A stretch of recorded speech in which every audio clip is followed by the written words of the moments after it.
Bismillahirrahmanirrahim. Beta, we are starting our third session. Today's third session and all our sixth session. छठा session हमारा sociology का online. बेटा आखिरी point में हम ये डिस्कस कर रहे थे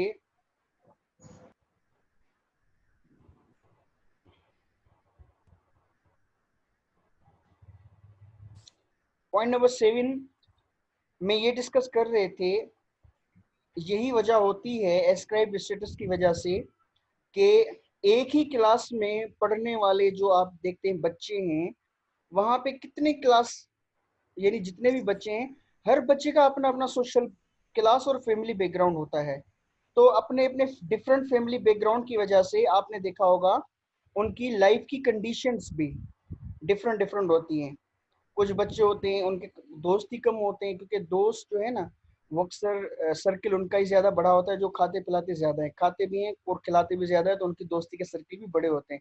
लेकिन जिनका फैमिली बैकग्राउंड ही थोड़ा वीक है तो वो किस तरह से ये चीजें कर पाएंगे. इसीलिए उनका सोशल सर्किल भी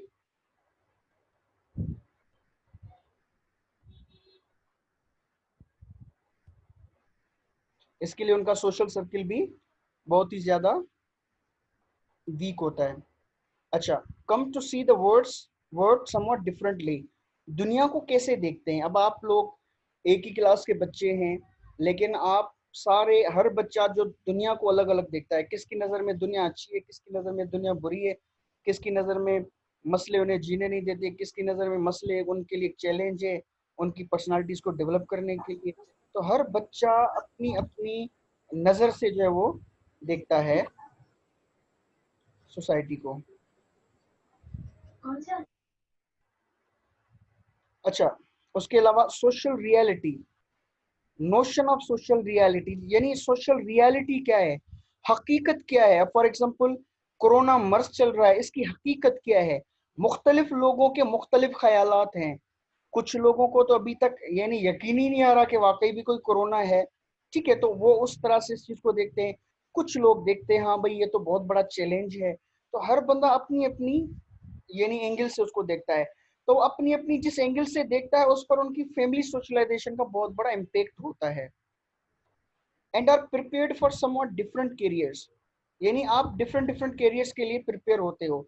जिसका अच्छा फैमिली बैकग्राउंड है उसकी अच्छी ट्रेनिंग अच्छी स्कूलिंग होती है तो वो अच्छे जो है कैरियर के लिए आगे चले जाते हैं. और जिनके पास नहीं ये वसाइल तो वो फिर ऐसे अच्छे और अट्रैक्टिव कैरियर्स की तरफ नहीं निकल पाते. Point number 8, a child's position in the family, birth order, and the number and sex of siblings have major consequences for the child's development and socialization. बेटा ये बहुत ही इंपॉर्टेंट पॉइंट है, बल्कि आज के लेक्चर का सबसे मेन और इंपॉर्टेंट पॉइंट ये पॉइंट नंबर 8 है. A child's position in the family, birth order, यानी आपका बर्थ ऑर्डर क्या है. फॉर एग्जांपल आप 7 या 8 बहन भाई हैं, आपका नंबर क्या है, पहला है, दूसरा है, पांचवा है या लास्ट है, कौन सा ऑर्डर है. आपका जो ऑर्डर आपका जो यानी पोजीशन जहाज का होगी, नंबर है, आपकी जो पोजीशन होगी ना फैमिली में, ठीक है. And number and sex of siblings, यानी एक नंबर 1 पहला पॉइंट आपका आपका नंबर क्या है, पहला है, दूसरा है, आखिरी है, नंबर 1. नंबर 2, आपके आसपास कितने बहन भाई रहते हैं, 8 हैं, 10 हैं या 2 हैं, नंबर 2. नंबर 3, आपकी जेंडर क्या है, यानी आप मेल हैं या फीमेल हैं. तो ये तीनों फैक्टर असरअंदाज होते हैं. Major consequences for the child development, बच्चे की डेवलपमेंट पर इन तीनों चीजों के बहुत ज्यादा यानी कि इम्पेक्ट होता है. जो छोटा होता है उसको ज्यादा तवज्जो मिलती है, जो थोड़ा बड़ा बन जाता है हो जाता है 4-5 साल का उसको थोड़ा कम लिफ्ट मिलती है माँ से. तो वो जो थोड़ा बड़ा हो चुका होता है 3-4 साल वाला वो थोड़ा जीलस फील करता है वो अभी जो एक नया बच्चा है उससे. ठीक है. उसके अलावा हमारे कल्चर में यानी जो मेल हैं उनको नॉर्मली ज़्यादा अटेंशन मिलती है फीमेल से. तो ये सारे फैक्टर्स असरअंदाज होते हैं एक बच्चे की डेवलपमेंट के, उसके सोशलाइजेशन पर क्या क्या इम्पेक्ट पड़ने वाले हैं इन चीज़ों के. Point number 9, for instance an only child. अब आप देखें जिस माँ बाप का एक ही बच्चा हो, अगर आप लोगों के इर्द गिर्द ऐसे भी बच्चे होंगे जो अपने माँ बाप का एक बच्चा है, उससे थोड़ा इंटरव्यू लेकर देखें वो जिंदगी को कैसे देखता है, क्योंकि उनके माँ बाप के पास एक ही था, नाना नानी के पास वो एक ही नवासा था, दादा दादी के पास एक ही वो पोता था, ठीक है। तो सारे लोगों की आंखों का वो चिराग था, तो उनको उस तरह से डेवलपमेंट मिली, उसको उस तरह का पानी और केमिकल मिले, अस्सलाम वालेकुम सर। तो वो दरख्त। Sir I have a question. बेटा मैं कह चुका हूँ कि क्वेश्चन का जो सेशन है हम व्हाट्सएप ग्रुप पे करेंगे। अभी अगर प्लीज सर, क्वेश्चन का सेशन करेंगे तो हम प्लीज सर, इस एक स्लाइड पे गुजर जाएगा हमारा सारा सेशन। सर प्लीज एक क्वेश्चन है बस, ओनली वन। बेटा पूछो पूछो। सर ये सब्जेक्ट कौन सा है? ये क्वेश्चन है बेटा आपका, ये तो मुझे आपकी शरारत लग रही है, क्वेश्चन तो नहीं है।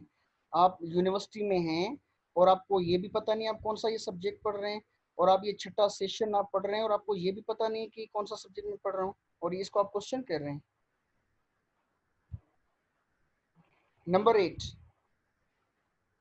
a child's a child sorry number 9 for instance an only child, यानी जिस माँ बाप का फकत और फकत एक ही बच्चा हो, एक ही बच्चा हो, ठीक है, उसको वो तवज्जो मिलती है, उसकी उस तरह की सोशलाइजेशन होती है, और उसके बाद ओल्डेस्ट यानी जो बड़ा बच्चा हो, सबसे पहला बच्चा हो, उसको फिर उस तरह का यानी प्रोटोकॉल मिलता है घर में, और जो मिडिल बच्चा बच्चा है, उस मिडिल यानी जो दरमियानी बच्चा है, उसको उस तरह का मिलता है।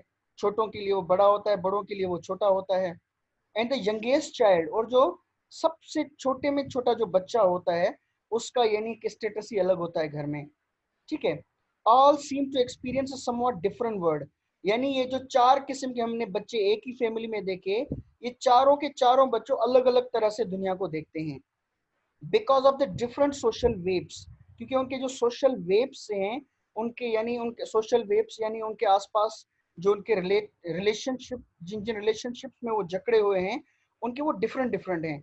अब बच्चा है, उसके उस तरह से महदूद होंगे, और सबसे बड़ा है तो उसके थोड़े वसी होंगे, ठीक है। इनकम्पास देयर लाइफ, यानी उनके लाइफ के आसपास जो सोशल वेव्स हैं, उनका उनकी नेचर डिफरेंट डिफरेंट होती है।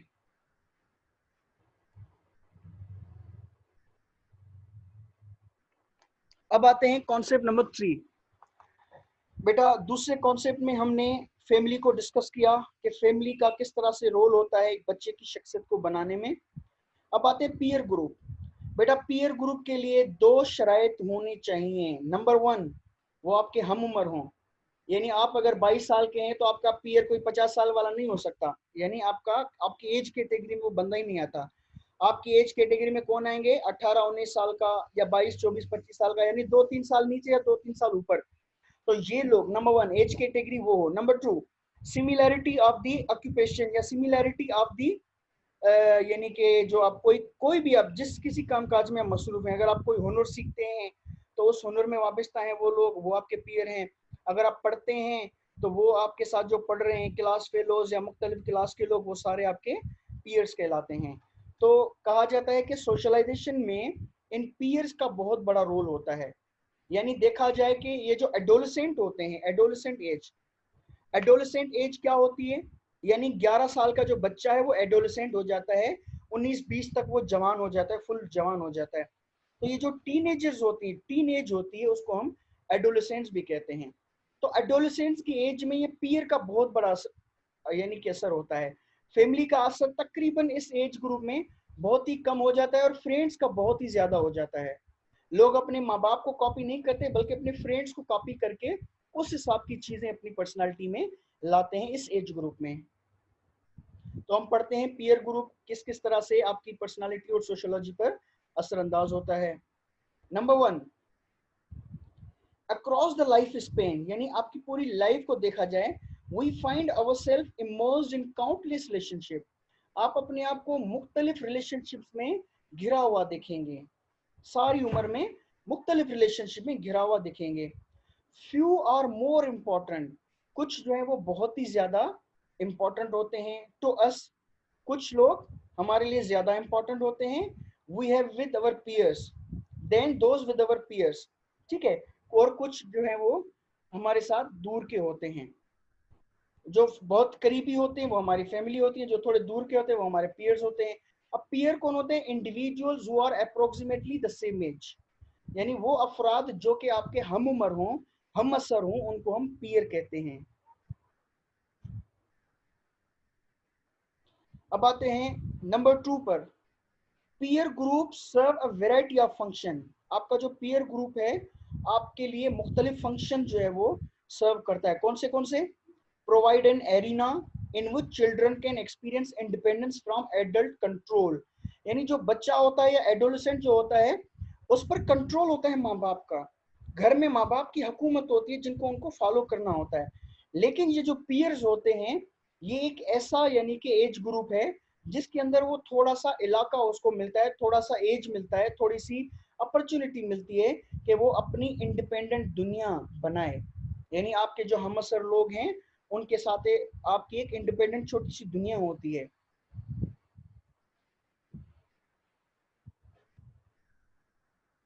नंबर 3, एट एडोलेसेंस लेवल, यानी आपकी एडोलेसेंस लेवल पर। बेटा मैं फिर रिपीट करता हूँ, एडोलेसेंस लेवल क्या होती है?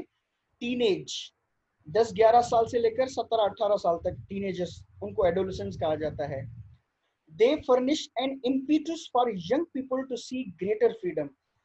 फर्निश एन इम्पीटस, यानी ये जो आपके एडोलेसेंस लेवल है, एडोलेसेंस लेवल में आपको एक तरह की यानी कि मोटिवेशन मिल जाती है कि आप ज्यादा से ज्यादा इंडिपेंडेंट रहें। आप अपने पेरेंट्स की यानी दी हुई चॉइसेस को एक्सेप्ट नहीं करते बल्कि आप अपनी चॉइसेस को ज्यादा फॉलो करते हैं। इसको कहते हैं फ्रीडम ऑफ चॉइस, आप उसकी तरफ ज्यादा जाते हैं इस एज ग्रुप में। Number 4, peer groups give children peer groups give children experience with relationships in which they are on an equal footing with other। यानी आपका जो पीयर ग्रुप है आपको ऐसे ऐसे एक्सपीरियंसेस देता है, ऐसे ऐसे मौके देता है, ऐसी ऐसी एक्टिविटीज आपको ऑफर करता है जिसमें you are on equal footing, यानी जिसमें आप दूसरे लोगों के बराबर के होते हैं।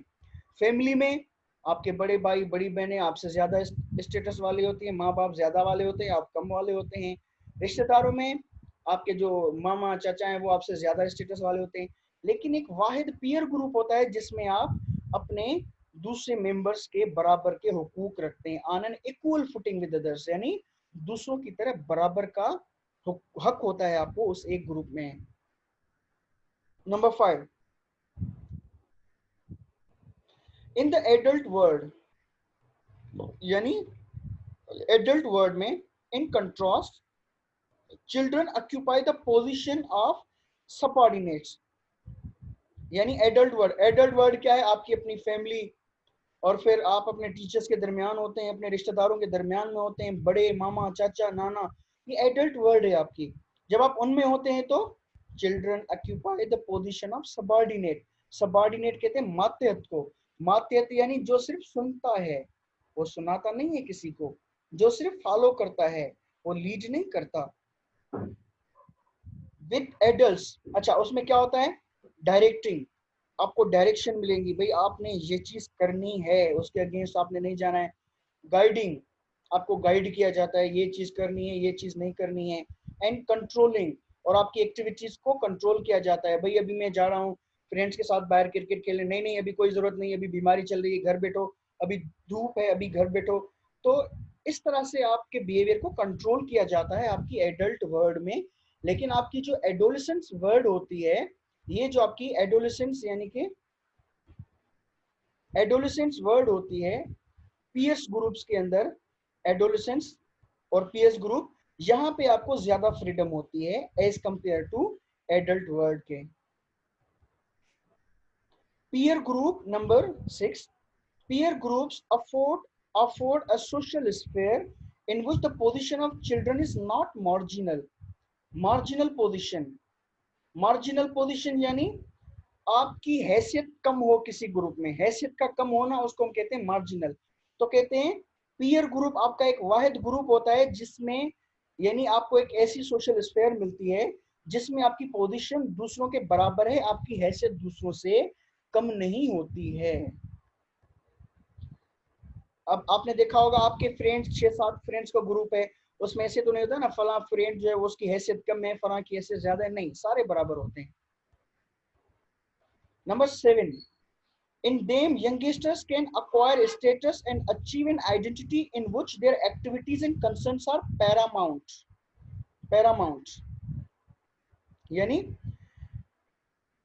इस पीयर ग्रुप में ये जो बच्चे होते हैं या यंगस्टर्स होते हैं, they acquire status and achieve an identity, यानी वो ऐसी आइडेंटिटी अचीव करते हैं अपने पीयर ग्रुप के अंदर जो कि उनके लिए पैरामाउंट होती है, यानी उनके लिए बहुत बड़ी अहमियत की हामिल होती है वो आइडेंटिटी, क्योंकि वहां पे आपको अपने नाम से जाना जाता है, आपके फ्रेंड आपके पीयर्स के अंदर आपकी एक अलग शनाख्त होती है।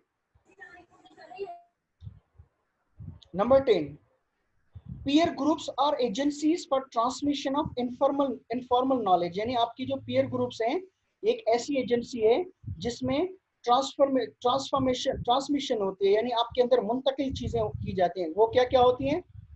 इनफॉर्मल नॉलेज, हम ये जो भी पढ़ रहे हैं फॉर्मल नॉलेज है, लेकिन आपके जो फ्रेंड्स आपको देते हैं वो इनफॉर्मल नॉलेज है।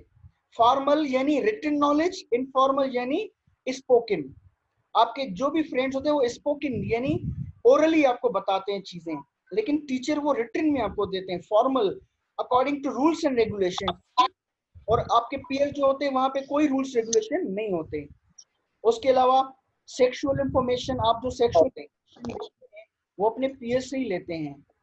डिविएंट बिहेवियर, अभी जो बच्चे ने सवाल किया था कि आपका जो नेगेटिव सोशलाइजेशन होती है, ये डिविएंट बिहेवियर नेगेटिव सोशलाइजेशन होती है, यानी आपने बुरी बुरी चीजें सीखी हैं मुआशरे को नुकसान पहुंचाने के लिए। जोक्स, आप ये जो जोक्स वगैरह लतीफे वगैरह सुनते हैं, रिडल्स कहानियां गेम्स, ये सारी चीजें आप जो है अपने पीयर्स के अंदर ही सीखते हैं।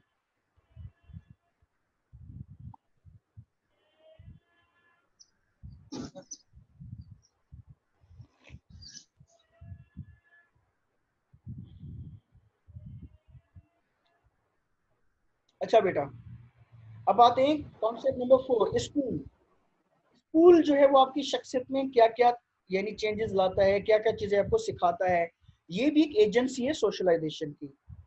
Number 1, we commonly think of schools as agencies that provide formal, conscious and systematic training, यानी स्कूल आपको क्या देते हैं?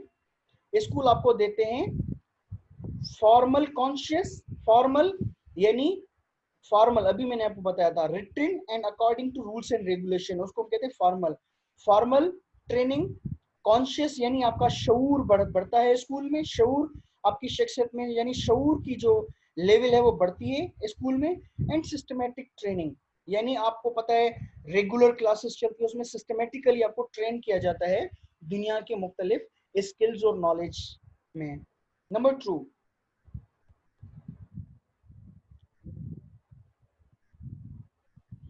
But schools teach more than the skills and information, यानी स्कूलों के अंदर आपको सिर्फ और सिर्फ स्किल और इंफॉर्मेशन ही नहीं सिखाई जाती, बल्कि इस स्किल और इंफॉर्मेशन से ज्यादा बढ़कर कुछ चीजें होती हैं जो आपको सिखाई जाती हैं, स्पेसिफाइड इन एकेडमिक कुरिकुलम।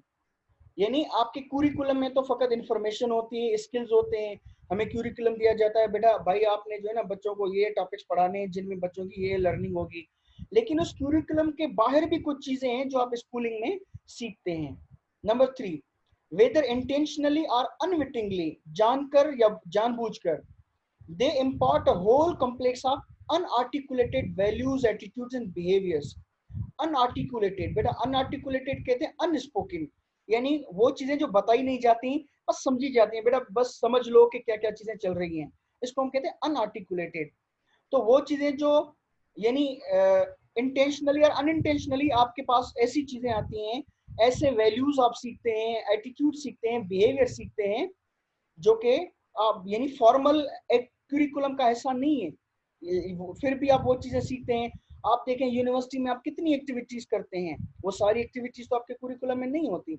आप पार्क्स में बैठते हैं, ग्रुप्स में बैठते हैं, कपल में बैठते हैं, और भी पता नहीं क्या क्या एक्टिविटीज करते हैं, गेम यानी गेम्स वगैरह वो तो करिकुलम का हिस्सा होती है, लेकिन और भी कई तरह की होती हैं यानी कि एक्टिविटीज जो कि करिकुलम में तो नहीं होती, लेकिन फिर भी आप वो लोग सीख रहे होते हैं। इसको हम कहते हैं हिडन कुरिकुलम। हिडन क्यूरिकुलम यानी वो चीजें जो बताई नहीं जाती, बस उस माहौल में रहकर आप यानी अनकॉन्शियस और इंटेंशनली वो चीजें आपकी शख्सियत में आ जाती हैं।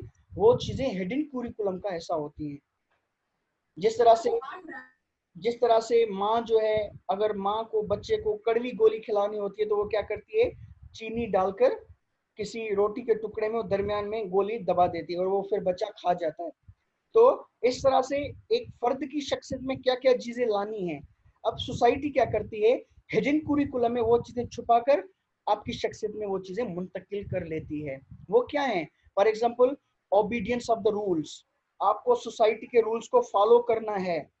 अब जो बच्चा यूनिवर्सिटी से निकलता है वो बाहर जाकर जो है वो रूल्स को तोड़ेगा तो नहीं, क्योंकि अब तक जो कुछ चीजें सीख कर आया उसमें इनडायरेक्टली उसने यही सीखा है कि मुझे रूल्स को फॉलो करना है। तो सोसाइटी ने वो यानी कड़वी गोली आपको दबाकर खिला दी कि आपने रूल्स को फॉलो करना है, टैक्स पे करना है, ये करना है, वो करना है, ये करना है। ये सारी चीजें हिडन कुरिकुलम का हिस्सा कहलाती हैं। Number 4, students learn not only from the optional courses of the study.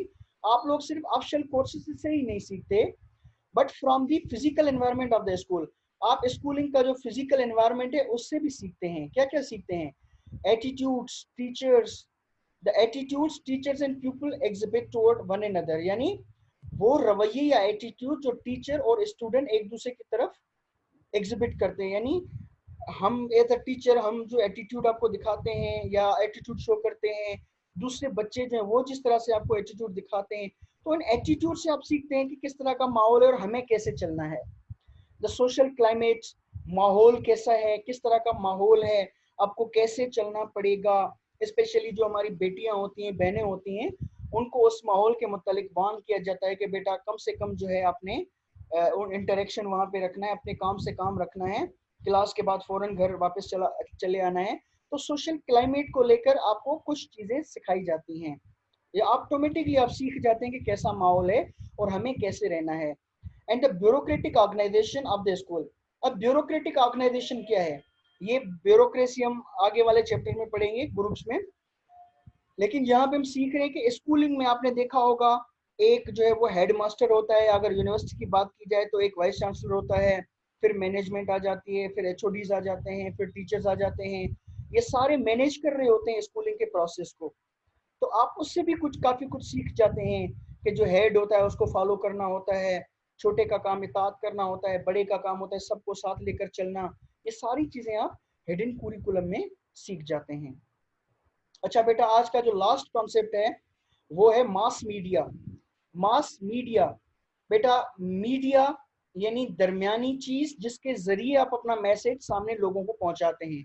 अभी फॉर एग्जांपल हम लोग क्लास ले रहे हैं, आप लोग अपने अपने घरों में बैठे हैं, हम अपने घर में बैठे हैं, लेकिन दरमियान में क्या है, जूम है या मोबाइल फोन है या लैपटॉप है, इस पर इंटरनेट है। ठीक है, इस जूम की एप्लीकेशन पर हम जो है वो मिल रहे हैं। तो ये मीडिया ये हो गया, यानी ये दरमियानी चीज जिसके जरिए हम एक दूसरे तक अपना मैसेज पहुंचा रहे हैं, इसको मीडिया कहते हैं। अखबार भी एक मीडिया है, टेलीविजन भी मीडिया है। ठीक है, ये जराए हैं जिनके जरिए यानी मैसेज पास किया जाता है एक बंदे से दूसरे लोगों तक। अच्छा, मास मास मीडिया, मास, अब टेलीविजन आपका मास मीडिया है।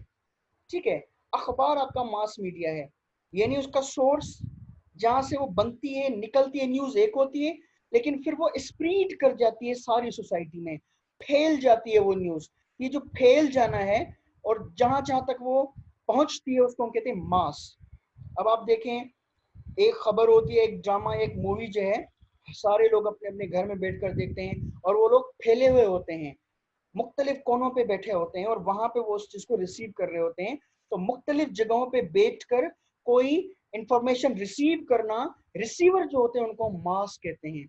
Mass media, television, newspaper, magazines, ये सारी चीजें मास मीडिया कहलाती हैं। Number 1, the mass media consist of those organisations, यानी वो चीजें, टेलीविजन, रेडियो, न्यूज़पेपर, मैगजीन, ये वो 4 चीजें हैं जो मास मीडिया में आती हैं, और भी शायद होंगी।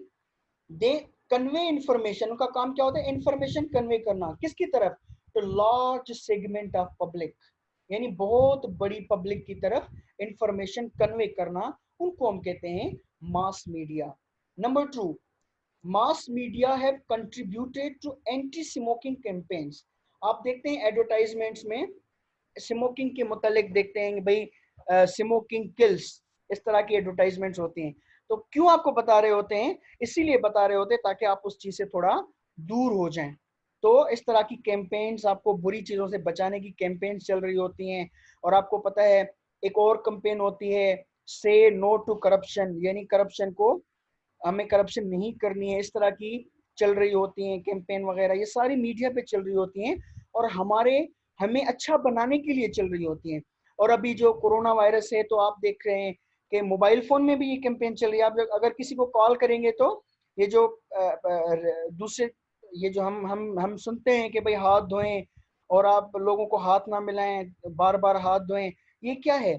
ये भी कैंपेन चल रही होती है, मीडिया के जरिए हम तक पहुंच रही होती है कि हम किस तरह से नेगेटिव चीजों से बचें। Number 2, mass media have contributed to anti-smoking campaigns by disseminating information. Disseminate कहते हैं इंफॉर्मेशन को फैलाना, दूसरे लोगों तक पहुंचाना। रिलेशनशिप बिटवीन स्मोकिंग एंड लिंग कैंसर, यानी कैंसर जो होता है, कैंसर का और स्मोकिंग का आपस में ताल्लुक ये बताते हैं। जी सर। माउथ कैंसर, मुंह का कैंसर, उसका ताल्लुक आपको बताया जाता है कि कैंसर की वजह से इस तरह का जो है वो, यानी कि कैंसर होता है स्मोकिंग की वजह से। Last point, many children imitate the violent attitudes and behaviours they see. यानी मास मीडिया में एक ये भी चीज होती है, काफी गलत चीजें आती हैं मास मीडिया में। आप देखते हैं लिबास किस तरह का होता है ड्रामों में, फिल्मों में, और किस तरह के बिहेवियर होते हैं, फिर वो सारी चीजें कॉपी की जाती है हमारे मुआशरों के अंदर। पहले जो है वो हमारा ट्रेडिशनल सोसाइटी हुआ करती थी, तो किस तरह की हमारी शादियां हुआ करती थी, सहरे होते थे, हमारी बड़ी बूढ़ियां जो वो सहरे गाती थी, और थोड़ा सा शराफत का भी उसमें एलिमेंट हुआ करता था। अभी जो है वो सारे इंडियन के गाने, और फिर ड्रेसिंग आप देखें क्या होती है उन गानों में, आप थोड़ा जो अल्फाज यूज होते हैं आप उन थोड़ा अल्फाजों में देखें कि अल्फाज में क्या कहा जाता है। ये सारे इस्लामी तहजीब के बिल्कुल मुखालिफ चीजें होती हैं। ठीक है बेटा, तो ये सारी नेगेटिव चीजें जो है मीडिया से सीखी जाती हैं। तो पॉजिटिव चीजें भी आती हैं, नेगेटिव चीजें भी आती हैं।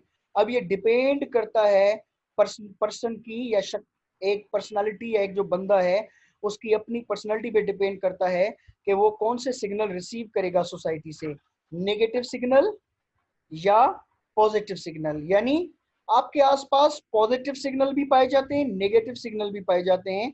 अब ये आपके अपने ऊपर डिपेंड करता है आप कौन से असरात को पिक करते हैं। अगर नेगेटिव असरात को पिक करेंगे तो आपकी पर्सनैलिटी नेगेटिव बन जाएगी, और अगर आप जो है पॉजिटिव असरात पिक करते हैं तो आपकी पर्सनैलिटी में पॉजिटिव चीजें आ जाएंगी। जी बेटा, अभी सेशन बंद होने में 9 मिनट बाकी हैं। अब अगर आपका कोई सवाल होगा, लेकिन सवाल होगा, शरारत नहीं, अगर सवाल होगा तो मैं उसका जवाब दूंगा। अगर किसी के पास कोई जीनियत सवाल है तो आप पूछ सकते हैं। सर इसके बाद कोई है सेशन? नहीं बेटा, ये लास्ट था, ओके सर, ओके। इस वीक का लास्ट। सर आपने मीडिया मास पढ़ाया? जी बेटा। Hello sir. सर आपने मीडिया मास पढ़ाया, उसमें सर एक क्वेश्चन है कि आपने बताया कि टेलीविजन, अखबार, ये जो चीजें हैं मीडिया मास है। सर इसमें एक बंदा मीडिया मास हो सकता है अगर कोई किसी तक मैसेज कन्वे कर सकता है तो? क्या क्या, दोबारा रिपीट करें। सर एक एक मीडिया, मतलब मीडिया मास आपने पढ़ा है सर, उसमें एक बंदा मीडिया मास में हो सकता है अगर वो मैसेज कन्वे करता है दूर तक, तो जैसे आपने टेलीविजन का एग्जांपल दिया, तो एक पीपल हो सकता है ऐसे? बेटा पीपल कैसे हो सकता है? देखें, पीपल के जरिए, यानी कि देखिए मीडिया कहते हैं मिडिल, मीडिया यानी कहते हैं मीडिया मिडिल, यानी मिडिल, ठीक है, जो बीच वाली चीज है जिसके जरिए आप दूसरों तक पहुंचाते हैं। अब एक बंदे के जरिए किस तरह से आप करते हैं? अगर आप देखें यानी कि एक, मुझे तो नहीं लगता कि एक बंदा यानी मीडिया हो सकता है। हाँ सर ये क्यों हम घर पे करवा सकते हैं? फॉर एग्जांपल हम यहाँ पर बैठे हुए हैं कराची में, तो हम नवाबशाह तक किसी बंदे के जरिए वो पैगाम दिलवा सकते हैं, तो वो बीच वाला जो बंदा हो गया वो मीडिया पास नहीं हो सकता है? देखिए वो तो मास जैसे मास यानी कि अब वो भी जाकर कम ज्यादा से ज्यादा एक बंदे तक पैगाम पहुंचाएगा, या चलो एक गांव तक पैगाम पहुंचाएगा। हमारे यहाँ यानी 20 साल 50 साल पहले ये होता था ना, फौतगी होती थी, एक बंदे को दौड़ाते थे, भाई फलां गांव में जाकर आप इतला देकर आओ, फिर वो बंदा जाता था, एक गांव में होगा। मास की बात है, पूरा मुल्क, पूरी दुनिया। बात समझ में आ रही है? ठीक है, थैंक यू सर। और कोई सवाल बेटा? Sir sir I have a question sir. जी बेटा पूछे। सर आपने जैसे फरमाया once personality is known by values, sir ये कैसे पहचानी जाती है सर, किस बंदे की सर पर्सनैलिटी, शख्सियत सर? हमें कैसे सर पता चले कि सर उसके वैल्यूज क्या हैं सर? देखिए बेटा बेटा ये डिफिकल्ट नहीं है। देखें, आपकी पर्सनालिटी आपके वैल्यूज से पहचानी जाती है। आप किस चीज को वैल्यू देते हैं। फॉर एग्जांपल, आपकी क्लास चल रही है, अजान का वक्त होता है, एक स्टूडेंट निकल कर क्लास से कि भाई मुझे नमाज पढ़नी है, ठीक है, अगर टीचर नाराज होता है तो होने दे, मुझे नमाज पढ़नी है। यानी कि उस बंदे की शख्सियत में अपने मजहब के लिए चाहत ज्यादा है। वो बात समझ में, तो उसकी पर्सनैलिटी से लग सकता है कि भाई उसके अंदर ये चीज ज्यादा है। इसी तरह से एक बंदा है किसी जालिम बादशाह के आगे भी, या किसी बहुत बड़े पावरफुल बंदे के आगे भी हक और सच की बात करता है, यानी वो उस वैल्यू से उसको पहचाना जा सकता है। आप हजरत इमाम हुसैन रजी अल्लाह तआला अन्हु का मिसाल ले लें, उधर उन लोगों की 72 लोगों की फौज थी और उधर यजीदी लश्कर था। अब ऐसे मौकों पे क्या होता है, लोग मसलत पसंदी का शिकार हो जाते हैं, यार अब इतने बड़े लश्कर से कैसे लड़ें, चलो सुलह कर लेते हैं। लेकिन इमाम आली मकाम ने सुलह करने के बजाय अपने उस उसूल पर डटे रहे कि किसी यानी शराबी या किसी गलत बंदे बादशाह की बैयत नहीं करनी, यानी कि नहीं करनी। आ रही बात समझ में? समझौता नहीं किया। तो जो लोग यस सर। आप उसूल पर डट जाते हैं, तो आप उसूल पर डट जाते हैं तो आपको पहचाना जाता है, हाँ भाई इस बंदे के अंदर कोई खास बात है, इसके अंदर ये वैल्यू पाया जाता है। दूसरी मैं आपको बताऊं, सर कुछ एक खलील सर जी, कुछ हिडन वैल्यूज भी होती है ना सर? कौन से? हिडन हिडन सर वैल्यूज, यानी सर जैसे दूसरी सोसाइटी को सर पता नहीं चलता है कि सर एक बंदा क्या चीज चाह रहा है, उसके उसके सामने कौन सी चीज वैल्यू रखती है और कौन सी चीज वैल्यू नहीं रखती। सर ये हिडन चीजें भी तो होती है ना देखिए सर? सब चीज वैल्यूज होते ही हिडन है, वैल्यूज होते ही हिडन है। लेकिन अगर देखने वाली आंख हो तो एक बंदे के वैल्यूज को देख सकता है कि भाई इस बंदे के लिए क्या कौन सी चीज वैल्यू करती है। एक बंदा है, एक आपने करप्ट ऑफिसर की बात की, अब या डॉक्टर की बात की। Yes sir. पेशेंट तड़प रहा है, पेशेंट तड़प रहा है और डॉक्टर कहता है भाई 20,000 लाओगे तो मैं तुम्हारा इलाज करूंगा, वरना मर जाओ, मैं हाथ नहीं लगाऊंगा। अब उस डॉक्टर की पर्सनैलिटी को जज करना डिफिकल्ट है कि उसके लिए इंसानियत बड़ी चीज है या पैसा ज्यादा चीज है। इज इट डिफिकल्ट बेटा? ये नो सर, नो सर। हाँ, तो आप बंदे की एक्टिविटी को देखें, एक्शन को देखें, वहां से आप जज कर लेंगे इस बंदे की डायरेक्शन क्या है, रुख क्या है बंदे का। Yes sir, yes sir. बेटा अभी और 4 मिनट हैं, कोई और सवाल आ सकता है?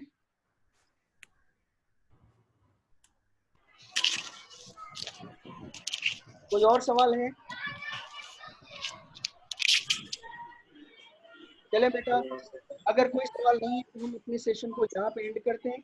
इंशाअल्लाह अजीज आज रात तक मैं ये सेशन जो है वो अपलोड कर लूंगा। और बेटा आप लोगों की फैसिलिटी के लिए मैंने क्या किया है, यूट्यूब पर मैंने अपना एक प्लेलिस्ट भी बना लिया है, ठीक है?